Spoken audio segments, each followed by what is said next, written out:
Message করেন। আমার ধারণা 8918465848 ফোনের নাম্বারটা, তাই তো এই নাম্বারে আমি একটা মাইক হাতে পথে পর্যটন মন্ত্রী। শিলিগুড়ি কোর্ট মোড়ে তোলাবাজি বন্ধের কড়া হুঁশিয়ারি। শিলিগুড়ি কোর্ট মোড়ে টোটো চালকদের কাছ থেকে তোলাবাজির অভিযোগকে ঘিরে বুধবার সরেজমিনে পথে নামলেন শিলিগুড়ির বিধায়ক তথা রাজ্যের পর্যটন মন্ত্রী শঙ্কর ঘোষ। হাতে মাইক নিয়ে এলাকায় ঘুরে পরিস্থিতি খতিয়ে দেখেন তিনি। তোলাবাজির অভিযোগ পাওয়ার পরই বিষয়টিকে হস্তক্ষেপ করে কড়া বার্তা দেন মন্ত্রী। বিগত কয়েকদিন ধরে বিধায়ক তথা মন্ত্রীর কাছে অভিযোগ আসছিল কোর্ট মোড় এলাকায় কয়েকজন অসাধু ব্যক্তি টোটো চালকদের কাছ থেকে নিয়ম বহির্ভূতভাবে টাকা তুলছেন। সেই অভিযোগের ভিত্তিতেই এদিন ঘটনাস্থলে পৌঁছন শঙ্কর ঘোষ। সেখানে টোটো চালকদের সঙ্গে কথা বলার পাশাপাশি যারা তোলাবাজির সঙ্গে যুক্ত তাদের উদ্দেশ্যে অবিলম্বে এই ধরনের কাজ বন্ধ করার হুঁশিয়ারি দেন তিনি। শুধু টাকা নেওয়া নয়, টোটো চালকদের কোনো ধরনের তোলা না দেওয়ার নির্দেশও দেন মন্ত্রী। তার স্পষ্ট বার্তা, টাকা নেওয়া এবং দেওয়া দুই প্রক্রিয়ায় বন্ধ করতে হবে, অন্যথায় এই ধরনের অবৈধ কার্যকলাপের বিরুদ্ধে আরও কড়া পদক্ষেপ নেওয়া হবে। অন্যদিকে কোর্ট মোড় এলাকায় দীর্ঘদিনের যানজটের সমস্যাও এদিন মন্ত্রীর নজরে আসে। অভিযোগ, রাস্তার উপর অস্থায়ীভাবে টোটো এবং অটো দাঁড় করিয়ে যেখানে সেখানে রাখা কার্যত বন্ধ করতে হবে। এর ফলে ব্যস্ত এই মোড়ে প্রতিদিনও যানজটের সৃষ্টি হয়। তোলাবাজি বন্ধ না হয়ে আগামী দিনে ওই অস্থায়ী স্ট্যান্ডও তুলে দেওয়ার হুঁশিয়ারি দেন শঙ্কর ঘোষ। এদিন ঘটনাস্থলে উপস্থিত ছিলেন এডিসিপি ট্রাফিক পূর্ণিমা শেরপা এবং এসিপি ট্রাফিক সুবীর দত্ত। দুই পুলিশ আধিকারিককে বিষয়টির উপর নজর রাখার নির্দেশ দেন মন্ত্রী। তার স্পষ্ট বক্তব্য, কোর্টমোড় এলাকায় কোনো ধরনের তোলাবাজি বা অবৈধ কার্যকলাপ বরদাস্ত করা হবে না। পথ চলতি সাধারণ মানুষের সঙ্গেও কথা বলেন শঙ্কর ঘোষ। এলাকায় যানজট, টোটো অটোর সমস্যা এবং অসাধু ব্যক্তিদের দৌরাত্ম্য নিয়ে তাদের কাছ থেকে অভিযোগ শোনেন তিনি। সাধারণ মানুষকে আশ্বাস দিয়ে মন্ত্রী জানান, আগামী দিনে ওই এলাকায় অযথা যানজট তৈরি হতে দেওয়া হবে না।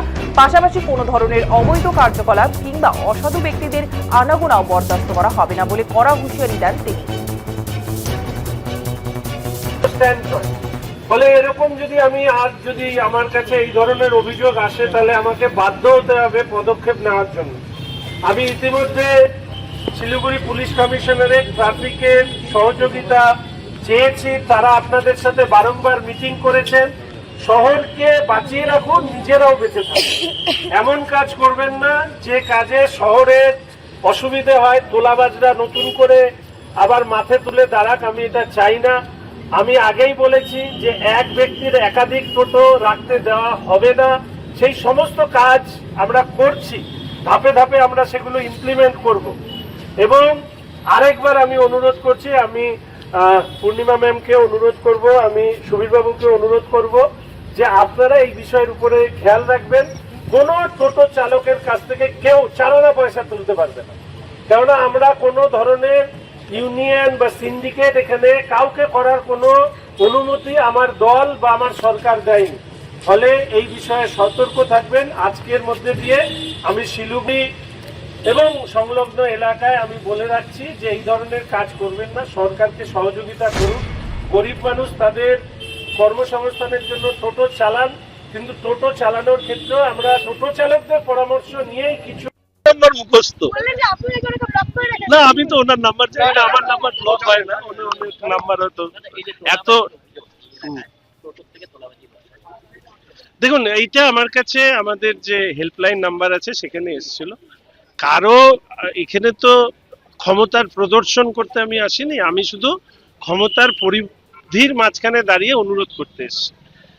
এখানে তো কোনো স্ট্যান্ডই পুলিশের দ্বারা নির্ধারিত বা অনুমতি প্রাপ্ত স্ট্যান্ড নয়। এখনো আমি জানি না কোনো ইউনিয়ন ইত্যাদি রেজিস্টার্ড ইউনিয়ন তৈরি হয়েছে, এটাও আমার জানেন। তাহলে অর্থ কারা নিচ্ছে সেটাই আমি বলে গেলাম। এরপরে টোটো চালকদের থেকে যদি অভিযোগ আসে, তাহলে পুলিশি ব্যবস্থার মধ্যে দিয়ে যারা এই ধরনের কাজ করছে তাদের বিরুদ্ধে ব্যবস্থা নেওয়া হবে। সহজ সাপটা ভাষায় আমি চাই যে যাদের রুটি রুজির সমস্যা আছে, যারা পিছিয়ে পড়া অর্থনৈতিকভাবে, তাদের উপরে জোর জুলুম হোক আমি চাই না। কিন্তু আবার শহরটাকেও আমাকে চালাতে হবে। টোটো চালকদের সাথে কথা বলে আমরা বেশ কিছু বিধিনিষেধ পুলিশের মাধ্যমে দ্বারা ওনাদের পরামর্শ অনুযায়ী আমরা চালু করেছি। আবার কেউ কেউ আছে সেগুলোকে ভাঙার চেষ্টা করেন। এগুলো করলে পুলিশকে ব্যবস্থা নিতে বলতে বাধ্য হব। কিন্তু সমস্যা একটাই, সেটা হচ্ছে যে বেশিরভাগ টোটো চালক নিয়ম মেনে চলতে চায়, কিছু লোক নিয়ম ভাঙে, তার ফলে সামগ্রিকভাবে সমস্ত লোক বিপদে পড়ে। তো আমি অনুরোধ করে গেলাম যাতে এই ঘটনাগুলো না ঘটে। আর ওই একজন মালিকের একটা টোটো, এই কথা আমি অনেকদিন আগে বলেছিলাম, ইলেকশনের আগে, টোটো নিয়ে ব্যবসা করতে দেব না। শুধুমাত্র যারা কর্মসংস্থানের ক্ষেত্র হিসাবে ব্যবহার করছে, এটা তো আমার দপ্তর নয়, আমি পরিবহন দপ্তরের কাছে অনুরোধ করেছি তাদেরকে সফট লোন দেওয়া, যাতে কিস্তির বদলে তারা নিজেরাই লোন তুলে তারা শোধ করতে পারে। আমাদেরকে এটা ভাবতে হবে যে একদিনে তো আমার কাছে কোনো এরকম ম্যাজিক্যাল স্টিক নেই যে সবকিছু সমস্যার সমাধান করে দিতে পারবো। সরকার থেকে যতটুকু সহযোগিতা করা যাবে। যাদের শিলিগুড়ি শহরে লক্ষ্য করা গেছে বেশ কিছু টোটো চালক রয়েছে, তারা কিন্তু বেশিরভাগ চোপড়া বা মানে সেদিককারই রয়েছে।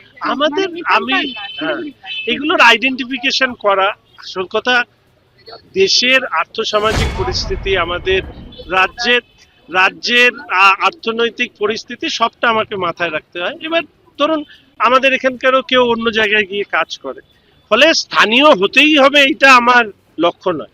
আমার লক্ষ্য হচ্ছে নিয়ন্ত্রিত, অর্থাৎ যাদের নির্দিষ্টভাবে নিবন্ধীকরণ করা আছে বা লাইসেন্স ইত্যাদি যদি দেওয়া হয়ে থাকে, সেই লাইসেন্স যারা চালাচ্ছে। আমি বলেছিলাম পূর্ণিমা ম্যাম আছে না, পূর্ণিমা ম্যাম, ওই যারা টোটো চালক তাদের নাম এবং মোবাইল নাম্বার এবং তাদের লাইসেন্স ওই কাচের উপরে লাগিয়ে দিতে হবে। হ্যাঁ, তাহলে অন্তত আইডেন্টিফিকেশনের ক্ষেত্রে আমাদের সুবিধা হবে।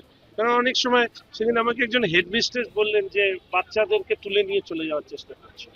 তো এইগুলো বন্ধ করার ক্ষেত্রে আপনারাও কিছু মাইন্ড অ্যাপ্লাই করুন।